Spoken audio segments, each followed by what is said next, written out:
Pourquoi on investirait l'argent du contribuable français, britannique, américain pour informer un Malien en Bambara, en Fulfulde, en Songhai? Qui contrôle ces médias étrangers? Qui finance ces médias étrangers? Quel est l'objectif recherché à travers le financement de ces médias étrangers? Quelle est la cible qui est recherchée? Dans les médias, rien n'est neutre. L'information ne peut pas être neutre.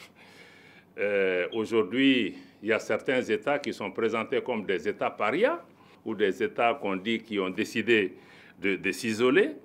Tout ceci doit contribuer à forger une perception collective de rejet de ces pays et même pour pouvoir préparer l'opinion demain. Si on attaque ces pays, ça trouve déjà qu'on les a tellement diabolisés que ça sera pratiquement acceptable pour tout le monde. La guerre informationnelle et la désinformation, elle existe, mais elle peut aussi être une arme psychologique. Parce que c'est là que c'est important. Parce que quelqu'un le disait que la guerre naît dans l'esprit des hommes. Pour mettre fin à la guerre, il faut pouvoir la sortir de l'esprit des hommes. Et je pense que dans la guerre informationnelle aussi, on utilise la même théorie. Parce que quand on tient l'esprit des gens, on va gagner la guerre. Nous, Africains, les États, les institutions privées, les communautés, il faut que nous investissions dans l'information.